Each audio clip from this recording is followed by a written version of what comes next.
En fait, ils ont vu que j'avais de l'actu sur Bouscapé et que j'étais en contact avec le mec de Bouscapé. Donc, ils ont remonté et ils ont réussi à, voilà, à remonter le mec de Bouscapé. Un jour, on avait rendez-vous, lui et moi.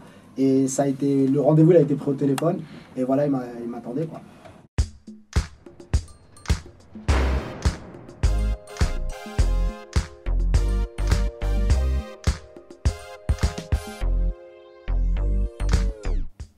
Bonjour à tous, bienvenue dans l'épisode 3 de Fifth Story. Cette fois-ci, je vais vous parler de l'aventure entre Mister You et Bouscapé.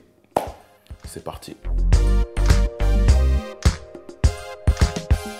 La première fois que j'entends parler de Mister You, la première fois que j'entends son nom, c'est Bim Bim qui m'en parle. C'est exactement le 29 mars 2009. On tourne une Bouscasemaine de cette gecko. Et ce jour-là, on doit filmer le freestyle Tremblement de Terre-Terre. C'est un morceau qui est sur l'album de cette gecko, La Chevalière. Et il a invité plein de rappeurs, dont Mister You. Ce jour-là, Mister You n'est pas là. C'est un tremblement de terre-terre, car aucun fruit touche pas et ouais, c'est un tremblement de terre-terre. Et j'ai son ami qui s'appelle Bim Bim, qui me dit il y a un rappeur en ce moment qui est chaud, c'est mon ami, il s'appelle Mister You, il est recherché par la police. Donc déjà, moi, il m'a dit recherché par la police. Je me suis dit, t'as vu là, à cette époque-là, on est un peu dans un renouveau, donc on est dans le truc de la section d'assaut.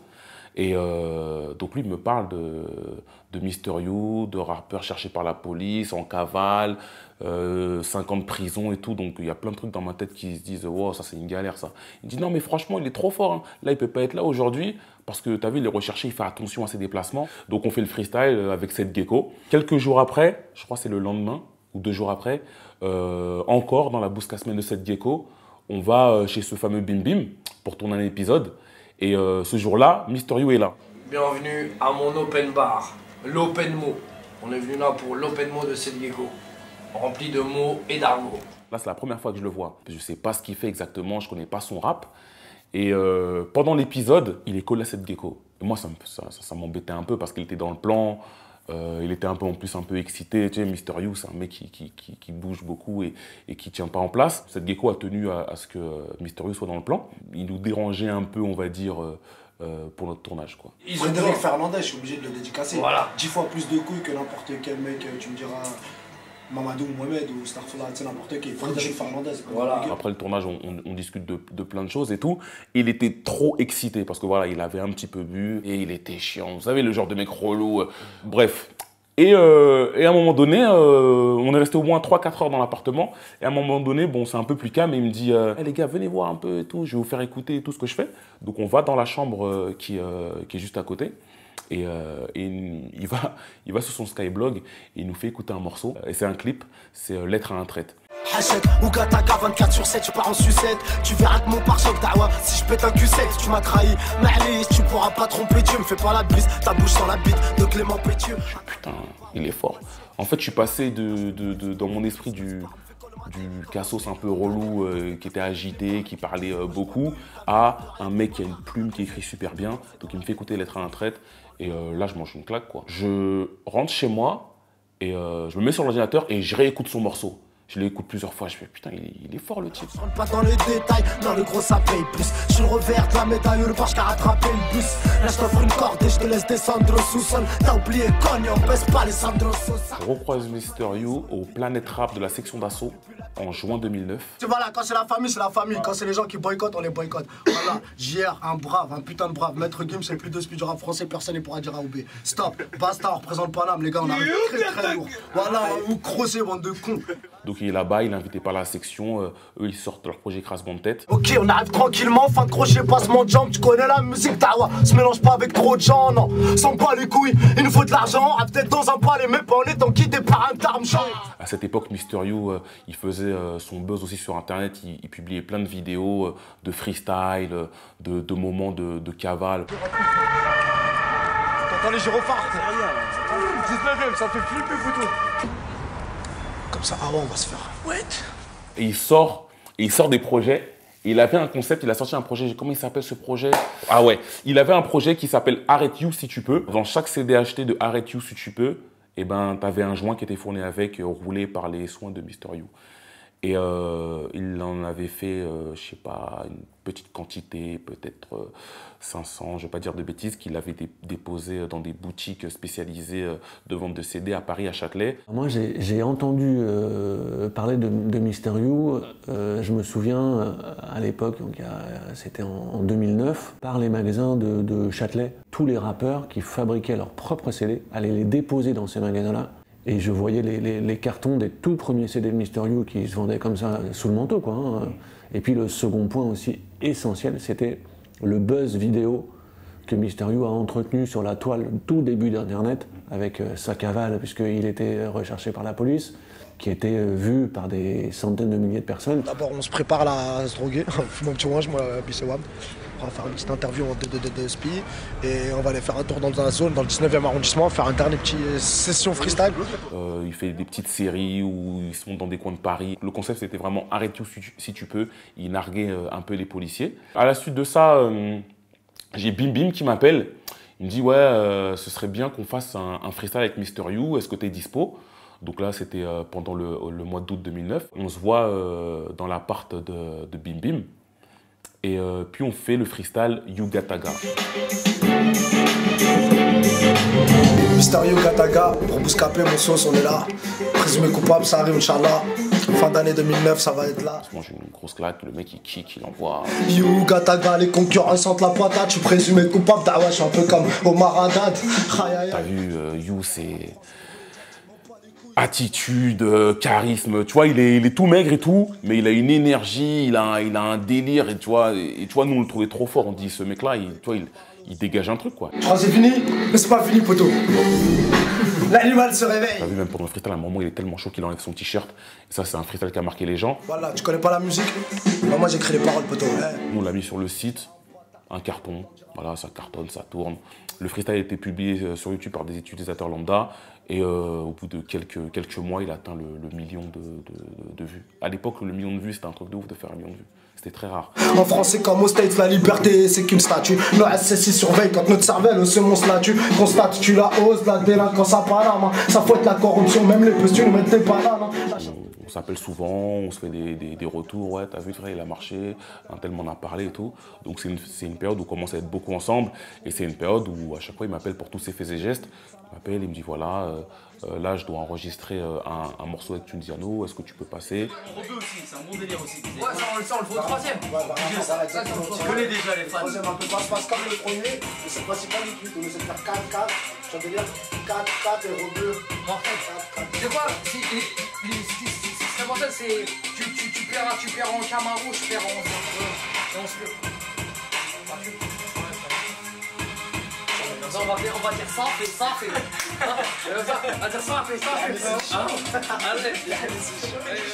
Donc c'est une vraie collaboration, c'est pas toi t'enregistres de ton côté, lui l'enregistre et machin. Non, ouais, non, t'as vu là, je suis venu, on est là, ça fait 3 heures, on est là.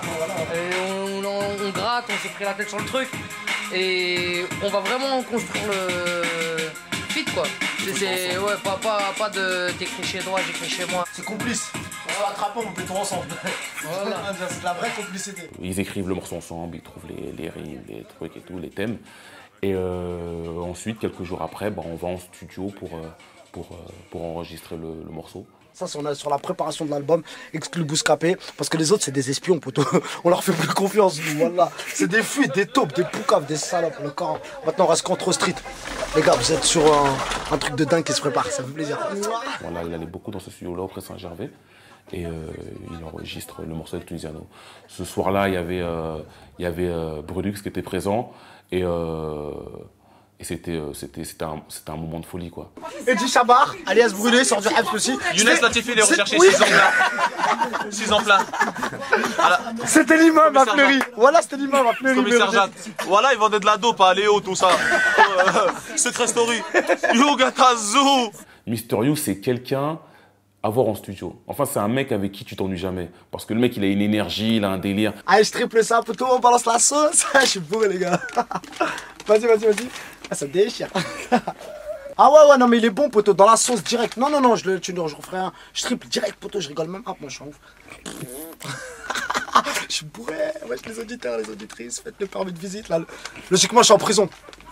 ود البلاد خويا فين هما البنات فين هما الحبات dis-moi que ça sature pas poto ah ça fait plaisir vas-y c'est bon balance la sauce c'est bon ça fait plaisir je suis bourré sur le corps il veut que je réécoute je réécoute même pas je sais que c'est bon dans la boîte un petit coup de champagne et un petit spliff et après c'est parti. Le mec il est lancé et c'est ça qui est mortel avec lui, c'est qu'avec lui tu t'ennuies jamais en studio, il se passe toujours des trucs. Bonheur, amour, gloire et santé.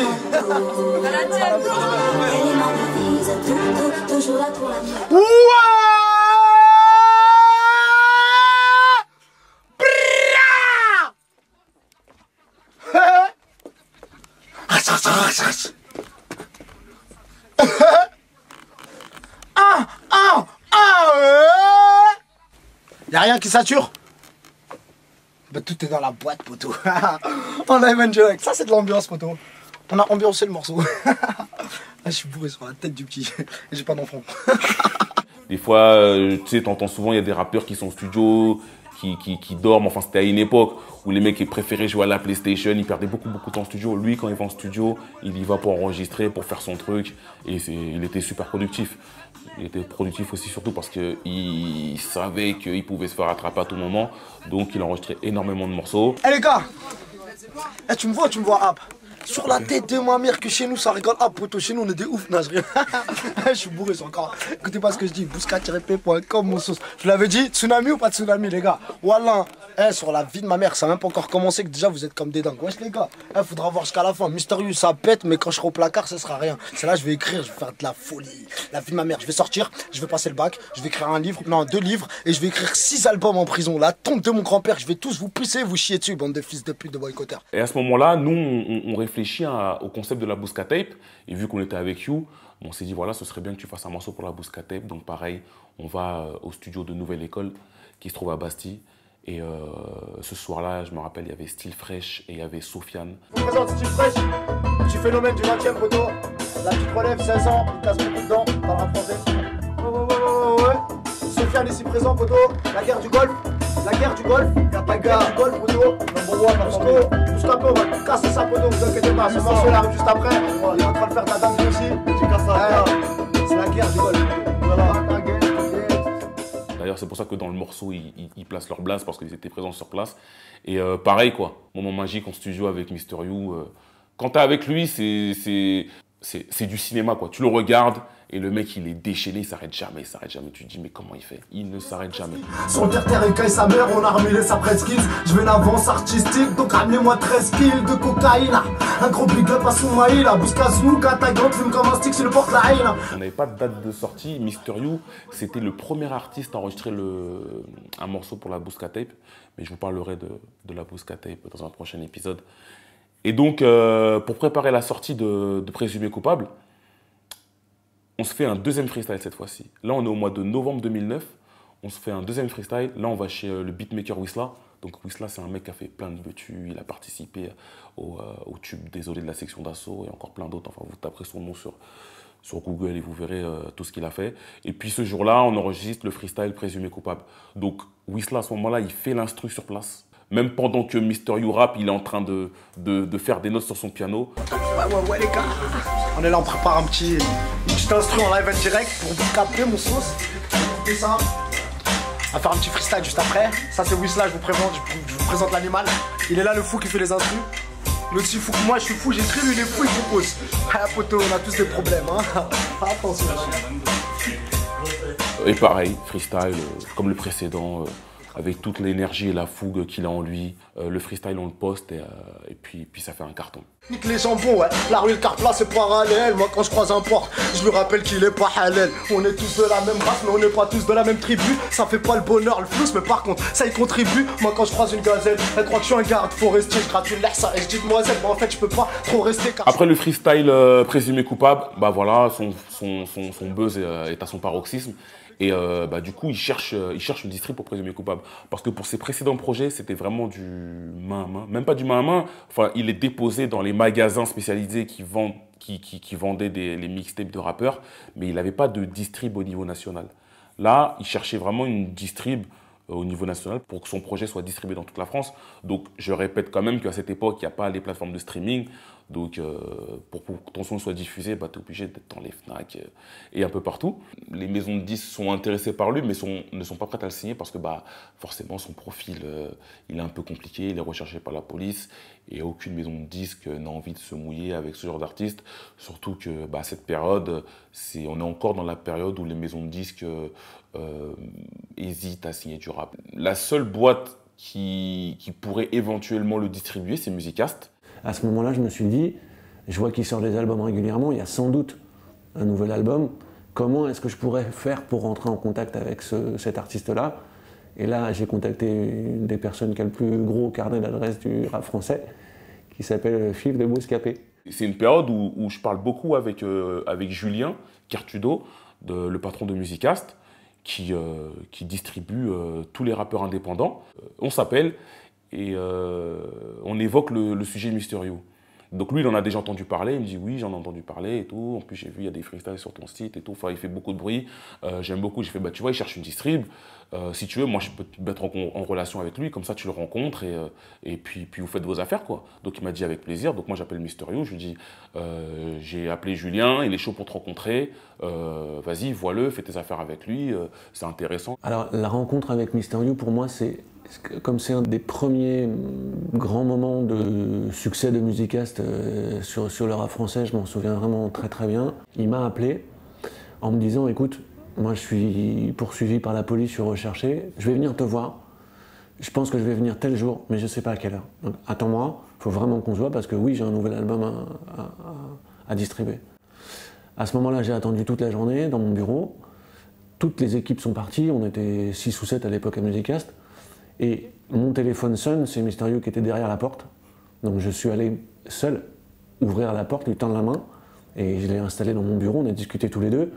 Et là, j'ai rencontré un garçon d'une gentillesse, d'une intelligence, d'une gaieté aussi, parce que c'est vraiment un garçon qui a une joie de vivre, une joie de travailler, qui a une relation humaine vraiment hyper intéressante. On s'est tout de suite très bien entendu. Et il m'a dit, bon, moi mon album il est prêt, mais comment on va faire pour le sortir ensemble? Je connais rien à l'industrie de la musique.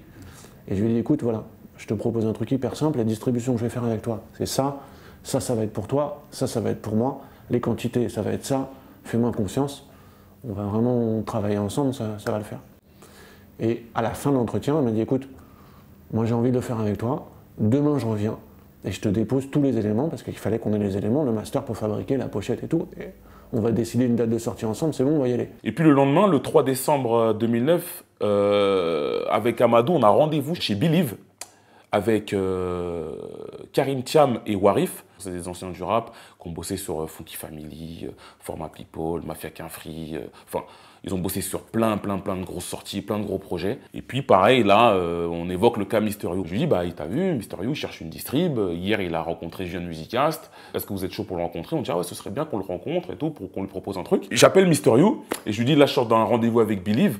Ils sont chauds pour te rencontrer et tout. Essaye de les voir, ça peut être intéressant. Comme ça, t'as 2 sons de cloche entre Musicast et Believe. Il me dit, bah, donne-moi l'adresse. Je lui donne l'adresse. C'est au 17 rue des Cloïs. Je ne sais plus quel arrondissement de Paris, je ne vais pas dire de bêtises.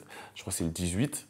Et donc voilà, je lui donne l'adresse au téléphone. Ce soir-là, j'avais rendez-vous avec Matteo. Matteo qui est l'associé de Soprano.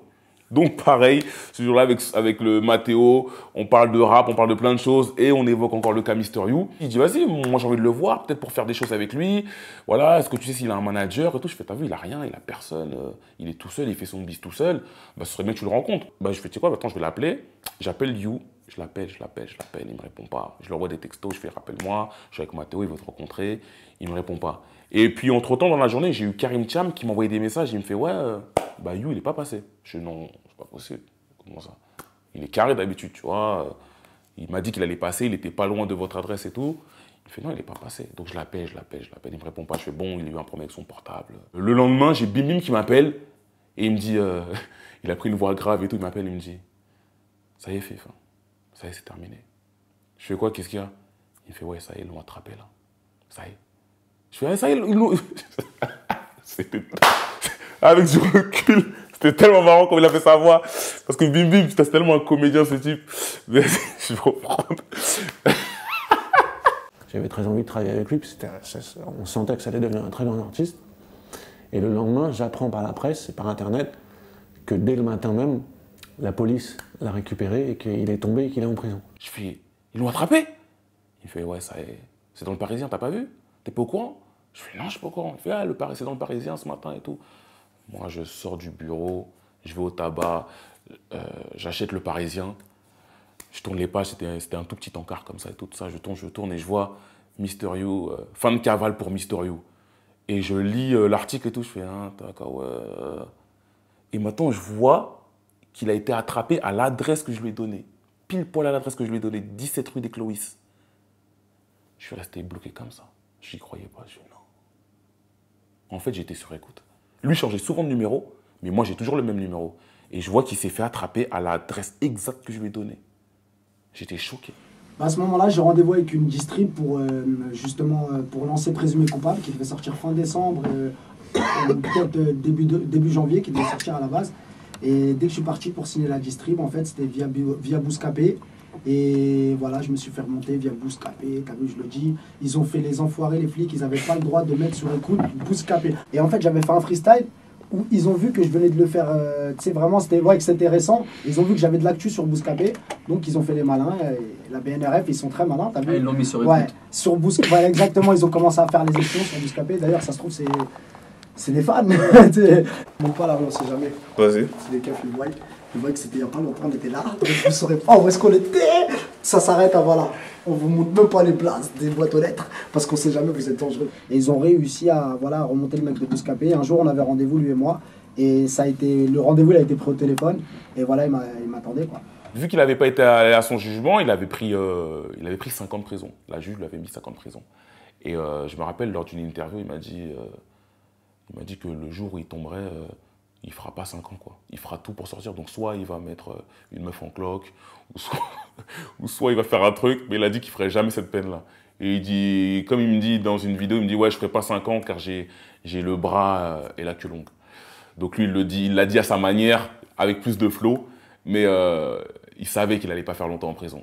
Et résultat, il a raison parce qu'il a pas fait longtemps. Il s'est pas éternisé là-bas. N'oubliez pas cette phrase. Maintenant, je ferai pas 6 ans car j'ai la E qu'elle brave à l'avant. Laisse parler les javons.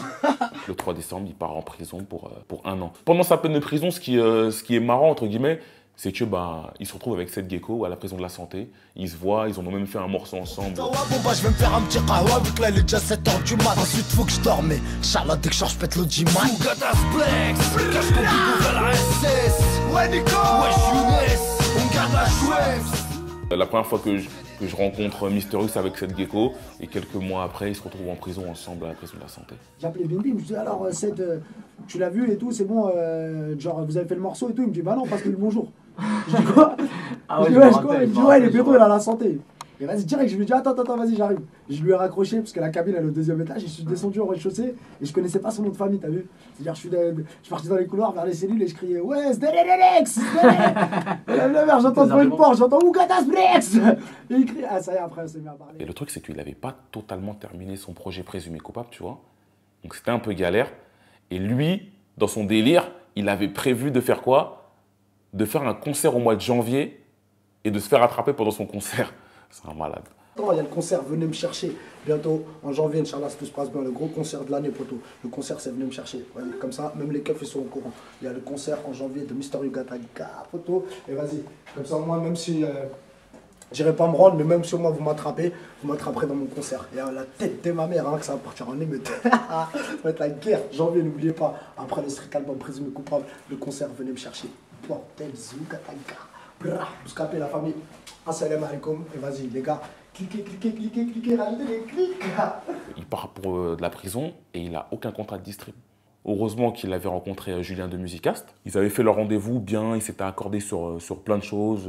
Julien lui avait expliqué les termes des contrats, les trucs, machin, etc. On est effectivement à la fin de l'année 2009. Je viens de croiser Mister You. On a un petit peu négocié ensemble, on s'est entendus, et puis surtout on s'est humainement très bien entendus tous les deux. Et à ce moment-là, le lendemain, j'apprends qu'il est tombé et qu'il est en prison. Et je me dis, bon, malheureusement, on ne va jamais pouvoir sortir cet album. Or, l'album, il est terminé. Les sons sont posés, ils sont mixés, ils sont masterisés. La pochette, elle est faite. Tout est fait. Et Mister You, à ce moment-là, n'oublie pas ce qu'on s'est dit la veille, et par des contacts, je ne sais pas lesquels, il arrive à ce qu'une amie à lui me recontacte et me dit écoute, c'est moi qui vais faire le suivi, j'ai récupéré les masters, j'ai récupéré la pochette, viens on se voit, je vais te donner tous les éléments. Et moi je lui répète les conditions sur lesquelles on était parti avec You. Rien n'est écrit, mais la parole a suffi si tu veux. Moi j'avais trop de respect pour lui. Et donc on a prolongé le deal qu'on avait fait ensemble avec Mister You directement, avec ses équipes. Donc on a pu fabriquer l'album et le sortir en début d'année, en mars de mémoire, je crois, en mars 2010. Pendant sa peine de prison, bah, son buzz est au max, quoi. Il a un buzz de ouf. Et nous, Bouscapé, on est les seuls à avoir des images de Mister You. Donc, pendant la sortie de son projet, nous, on avait stocké énormément d'images pour pouvoir justement les poster quand il irait en prison. On pose des freestyles, on pose des zappings, on pose des interviews et tout. Et il y a même Brulux aussi qui prend l'initiative de faire une grande OP, de vider la Fnac des Halles. Donc il se filme, il matraque toute la France avec ses vidéos. Ah, Mister You, Gataga, enfoiré.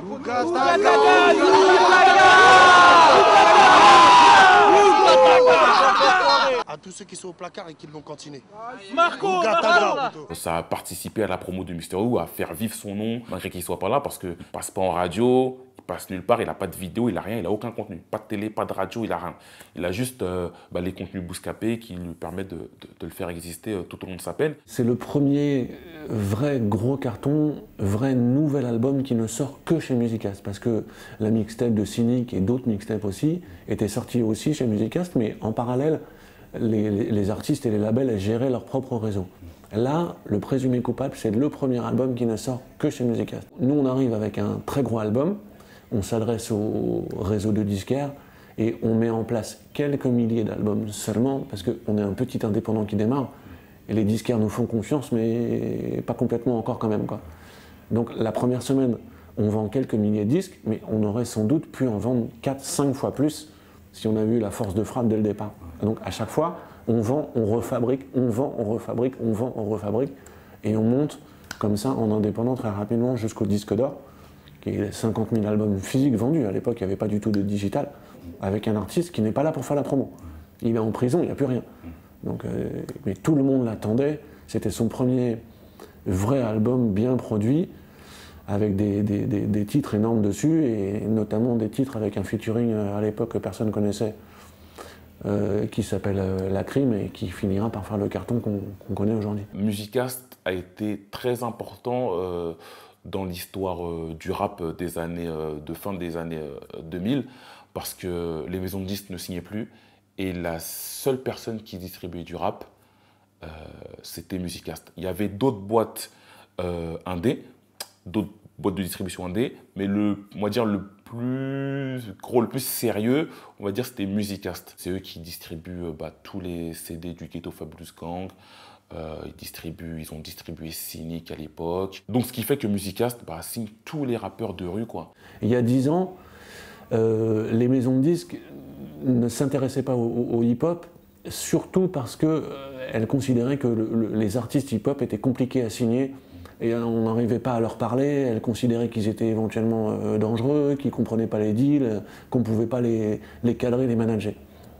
Bon, la réalité des choses, c'est qu'en fait, le public, je pense, écoutait toujours de la musique urbaine. Ça commençait à se développer vraiment fortement. Il y avait quelques grosses marques, évidemment, les IAM et MTM. Et il y avait aussi toute une production indépendante qui commençait à émerger, mais qui ne trouvait pas à être distribuée parce que les majors leur tournaient le dos. À ce moment-là, nous, on a compris que ce qui comptait, c'était deux choses essentielles.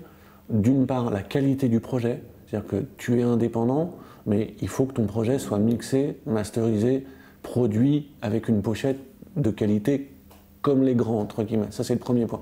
Et le second point, c'est de présenter un contrat de distribution aux artistes, simple.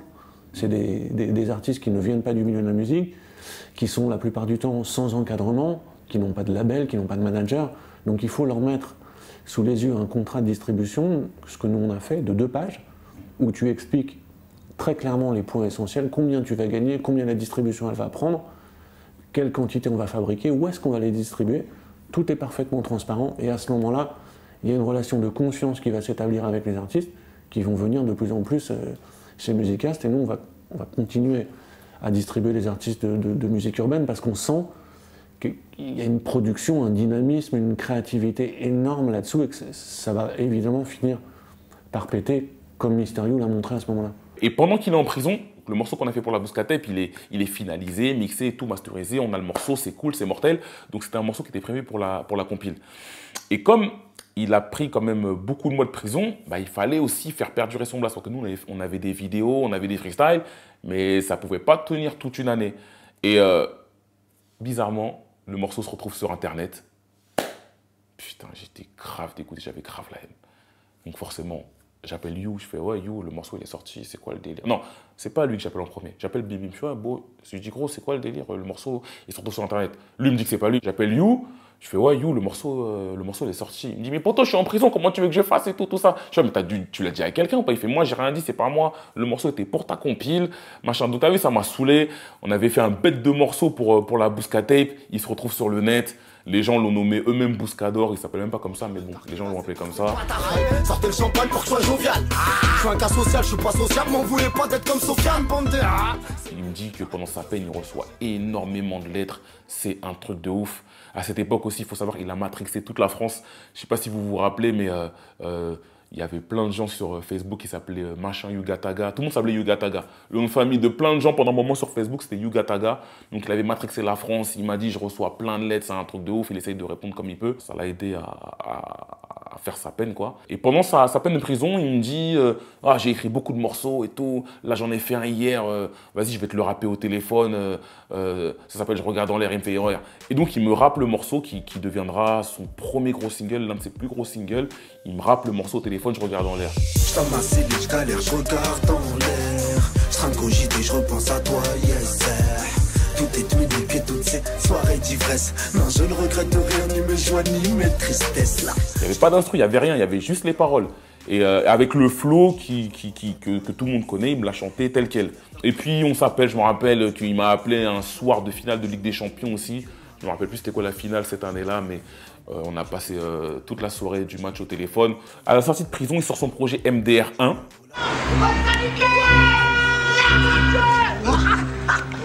C'est fini.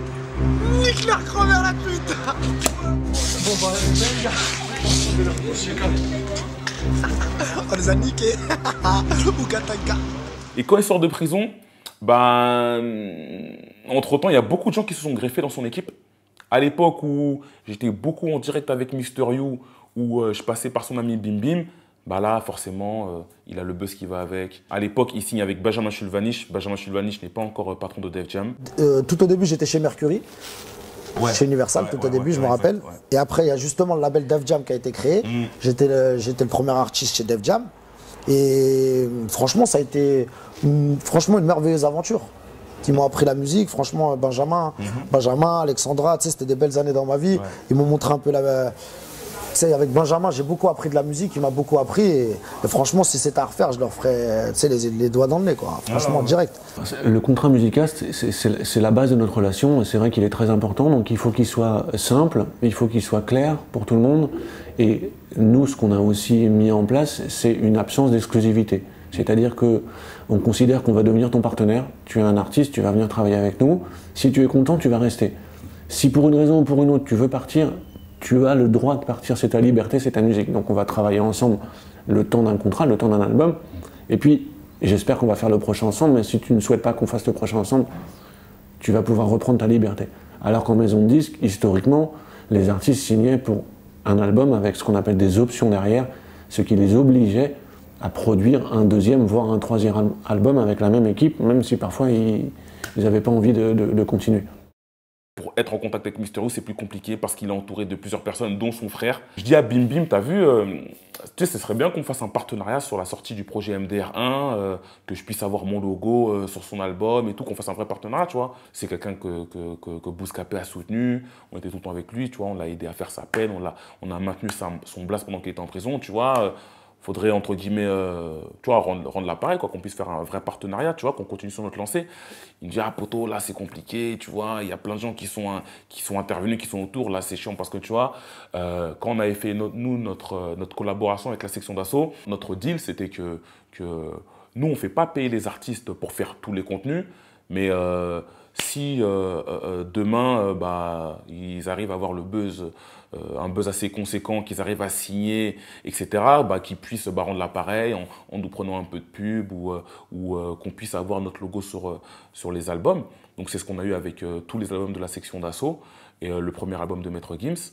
Et là, pour Mr. You, on avait envie de renouveler l'opération. On voulait avoir notre logo sur le CD. Là, on me dit, ah, c'est compliqué. T'as vu, on commence à se sentir un peu lésé parce qu'on n'a pas notre logo sur l'album de Mr. You. Et ils prennent pas de pub aussi pour le premier album. Donc nous, on se dit, voilà, on a fait un énorme taf et puis on n'a rien en retour. Donc on était un peu dégoûtés. Mais pas par rapport à Mr. You, pas à lui, parce que voilà, lui, il arrive, il a le buzz, il a le même buzz qu'avait la section d'assaut, mais il l'a pour lui tout seul. Donc c'est dur à gérer, je pense, mentalement. Il y a eu plein d'émotions, t'as un buzz, tu vas en prison pendant 11 mois, tu ressors, tout le monde te veut, tout le monde te parle, ça parle de grosses sommes, ça parle de trucs. Donc dans sa tête, ça devait te chambouler, t'as plein de gens autour de toi, et c'est compliqué. Donc là, j'étais dans une période où c'était très très compliqué de l'avoir. Donc petit à petit, forcément, on commence à s'éloigner. Entre-temps, voilà, nous, Bouscapé aussi, on fait notre vie. Il n'y a pas que Mr. You. Il y a aussi, à cette période-là, ta section d'assaut, t'as Seth Gecko, enfin, t'as toute l'actualité du rap. Donc on fait plein de choses avec d'autres artistes. On continue quand même à mettre ses contenus sur le site. Tu vois, on continue à mettre ses contenus sur le site, mais on était éloigné. C'était plus comme avant. C'était plus la ferveur, c'était plus les liens comme ça entre Bouscapé et Mr. You. Il sort même dans ma grotte, qui marche pas comme elle aurait dû marcher pour un mec qui avait ce buzz-là. Peut-être par rapport à des choix artistiques, tu vois, qui le concernent, mais moi, je pense qu'il aurait pu faire un meilleur album que ça. Après ça, il enchaîne, il fait MDR2, donc on n'a pas énormément bossé. Après, on se recroise de temps en temps. Et puis, on s'est revu dernièrement pour son projet Le Grand Méchant You. On a fait un bête de freestyle. On a fait une belle interview et puis je sais qu'il sort un nouvel album en 2018. Je pense qu'on va se revoir et qu'on fera encore de belles vidéos ensemble parce que les vidéos que Mr. You a fait avec Bouscapé, c'est des vidéos qui ont marqué les gens. Encore aujourd'hui, on m'en parle et je pense que bientôt on va se voir et qu'on va se faire pas mal de trucs. Arrête tes salades, j'ai mon set, ma sacoche, en solo je me balade, armé d'un queuglo, je croise Barracuda. Quand y'a plus de conso, c'est le Barracuda. C'était plus la ferveur, c'était plus les liens comme ça entre Bouscapé et Mr. You. Donc ce qui fait que on s'est éloigné de lui et son équipe, malheureusement. Il était toujours accompagné de 3 personnes à chaque fois que j'étais avec lui. Donc il y avait Bim Bim, il y avait Brulux et il y avait un rappeur qui s'appelait Karim. Quand j'ai vu ce rappeur-là, il m'a dit « Ouais, Fif, moi je m'appelle Rimka du 9-4 », c'était ça son blast. Il était toujours avec ce mec-là. Mais je vous parlerai de ce rappeur-là dans un prochain épisode.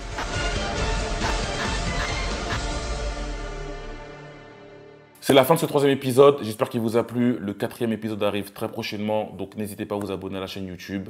Et je vous dis à très vite. Ciao. Ok, Zoukataka, Bouska Gangs to Gangster. Tu connais la musique, si tu veux me têche, je te baisse. Je prends le podcast, je la pose sur le mic et hop, là je la déroule. La France elle était coincée, donc fallait que je le déverrouille. J'ai tellement mal au crâne, je crois que je vais l'habiter vers Bouya. Oukataka, Dawa, m'en bats les couilles. Allez tous niquer vos mamans, là je m'adresse au boycott, fils de putain.